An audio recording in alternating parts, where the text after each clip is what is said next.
Вітаю, мои сябры! Сёння продолжаем читание казачнай, фантастычнай аповесці Ольгі Любашынай «Турмалінавае кольцо». Калі пасля ўсіх выпрабаванняў Соня разам з лесавіком вярталіся з дому палесуна, дзе дзяўчынка жыла некаторы час, лесавік заўважыў ля свайго доміка-церамка фігуру незнаёмца, які сядзеў на пяньку. Як аказалася, гэта быў хлопчык Ваня, якога прывёў да дзядулі дамавік Тыхто. Так адбылася нечаканая сустрэча і знаёмства Соні і Вані.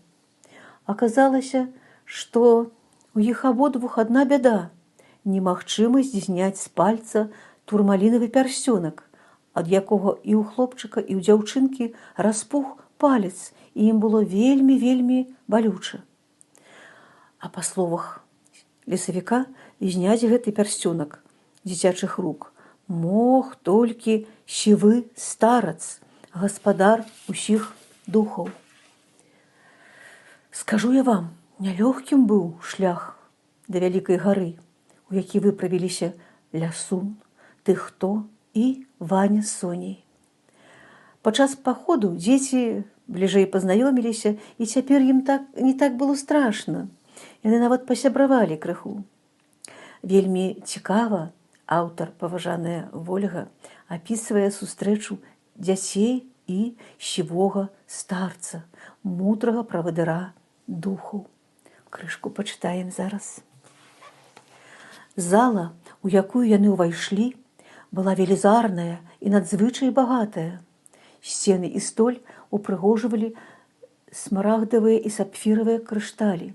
Яны свяціліся яркім святлом. Тут панавала атмасфера магіі і чараўніцтва. Паветра было напоўнена тонкім водарам кветак і ігліцы, а ціхія спевы птушак стваралі меладычную музыку. Па перыметры залы уздоўж сцен размяшчаліся каменныя статуі розных лясных духаў і невядомых пачвар, якія здаваліся жывымі і быццам дыхалі.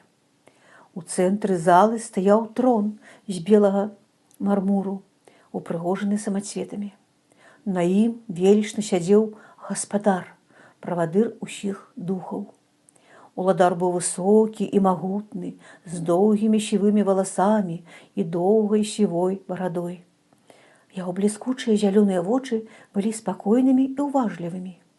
Па левы і па правы бок ад трона стаялі каменныя сталы, з якімі сядзелі розныя духі. Яны ўважліва слухалі свайго правадыра, задавалі яму пытанні і раіліся з ім. «Дзядуля лесавік, а хто гэта сядзіць у багата аздобленым крэсле?» ледзь чутна спытала Соня. «Гэта і ёсць сівы старац, наш правадыр. З ім сустрэцца і пагаварыць, гэта вельмі ганарова. Ды тут, я гляджу, знаходзіцца шмат шаноўных прадстаўнікоў з розных мясцін», ціха сказаў Тыхто. «А чаму яны апранутыя ў рознае і своеасаблівае адзенне?» пацікавілася Соня.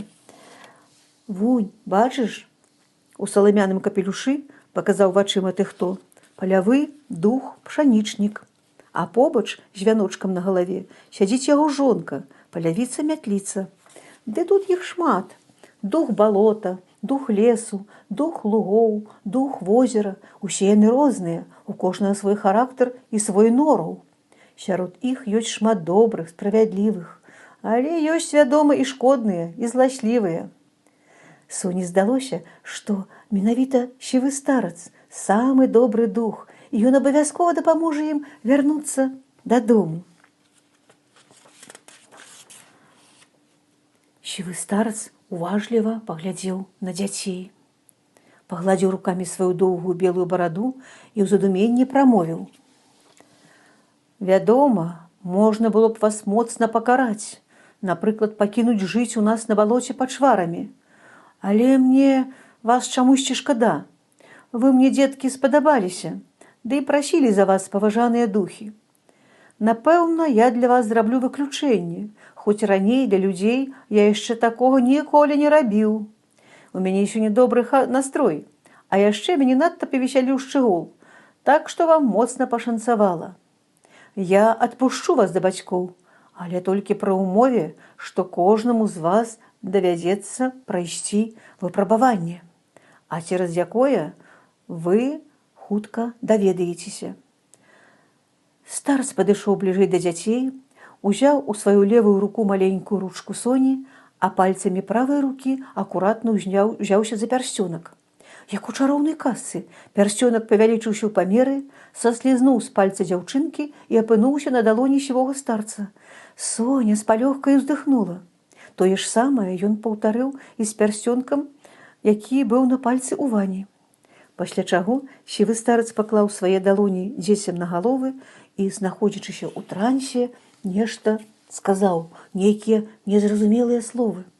І як толькі ён зрабіў крок назад, Ваня і Соня пачалі расці, павялічвацца ў памерах і неўзабаве набылі свой звычайны знешні выгляд. Дзеці ад радасці паўскоквалі з крэсла і пачалі весела падскокваць і абдымацца. Але раптам з іх твараў зніклі ўсмешкі і з'явіліся грымасы жаху. Яны стаялі і моўчкі глядзелі адзін на аднаго, ахутаныя пачуццём непаразумення.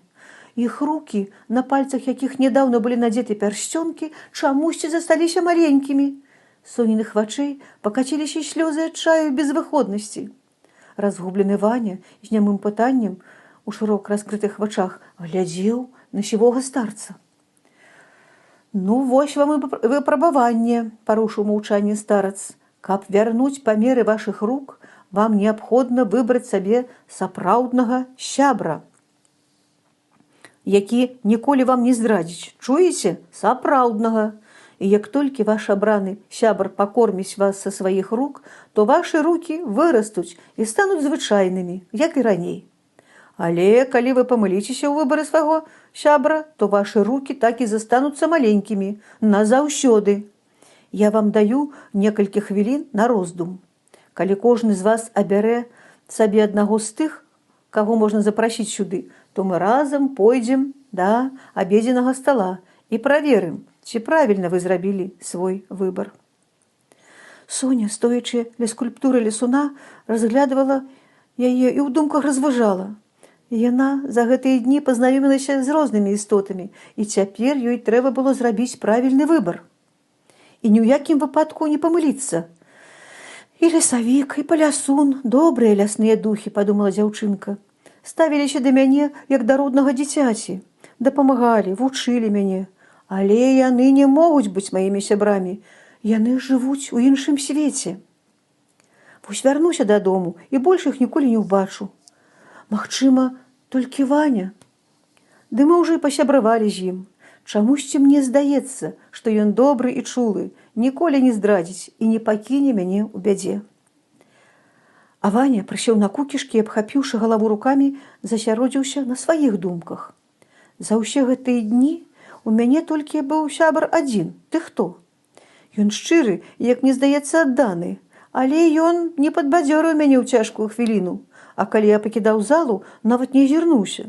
Ваня падняў вочы і паглядзеў на Соню, якая яму прыязна усміхалася. На душы ў падлетка стала цёпла і спакойна. «Напэўна, яна і будзе маёй сапраўднай сяброўкай», – прыняў рашэнне Ваня. І ў адказ ветліва усміхнуўся Соні. «Час на роздум у вас скончыўся», – сказаў сівы старац. «Падыдзіце да мяне. Ваня, ты вырашыў, хто стане тваім сапраўдным сябрам?» «Соня», – упэўнена сказаў хлопчык. «А ты каго выбрала сабе ў сябры?» Старац кінуў ласкавы погляд на дзяўчынку. «Я лічу, што цяпер маім сапраўдным сябрам стане Іван». Сівы старац усміхнуўся, бо ён загадзя зазірнуў дзіцячыя думкі і ўжо ведаў адказы. «Пойдзем праверым, ці правільна вы прынялі свае рашэнні», і павёў дзяцей у суседнюю залу. «Нябось прагаладаліся, ды і час абеду надышоў. Праходзьце. Сядайце за стол, бярыце ежу, якая вам падабаецца, і карміце адзін аднаго», – сказаў сівы старац. «А я пагляджу, ці правільна вы зрабілі свой выбар». Ваня і Соня пачалі карміць адзін аднаго, і неўзабаве паступова ў кожнага з іх пачала павялічвацца рука. І калі яны накармілі адзін аднаго ў волю, рукі іх зноў набылі звычайны знешні выгляд. Больш я не сумняваюся, вы, рабяты, сапраўдныя сябры. Ну, вось такое было выпрабаванне сівога старца. А напрыканцы сустрэчы сівы старец даў дзецям вось такі наказ. У гэтым свеце, у які вы трапілі выпадкова, жывуць толькі духі лясоў, палёў, лугоў, траў, водных стыхій.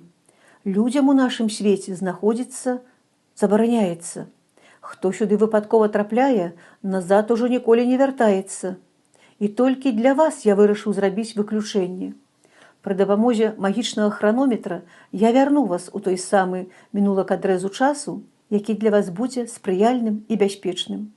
Вы адразу забудзецеся аб усім, што з вамі адбылося, а таксама пра існаванне нашага свету духаў. Ваше жыццё будзе працягвацца, як звычайна, і нават блізкія не заўважыць, што вас не было побач некаторы час. Але, дзеткі, хачу вас папярэдзіць, ніколі не бярыце без дазволу і не карыстайцеся чужымі рэчамі. Ды я ўжо не кажу пра чароўныя рэчы. Наша зямля матухна вельмі прыгожая і прывабная. Яна патрабуе ад нас усіх беражлівага стаўлення да сябе. І таму я хачу даць вам параду, а хутчэй наказ. Беражыся лясы, палі, рэкі, усё, што вас акружае. Жыццё закладзена ва ўсім, у кожным дрэўцы, у кожнай кветачцы. Душа ёсць ва ўсіх жывёл, у птушак, нават у рэчкі, у якой вы летам любіце плёскацца. Нават у вераб'я ёсць душа, свая маленькая душа. Зямля – вялікі магутны арганізм, сукупнасць розных светаў. Яна – загадка, таямніца. Яна добрая, але часам бывае суровай і можа здзіўляць нас сваімі нечаканымі сюрпрызамі. Каб дасканала даведацца пра яе, пра ўвесь навакольны свет, вам трэба яшчэ падрасці, навучыцца назіраць за навакольным асяроддзем, ну і, вядома, атрымаць добрыя веды.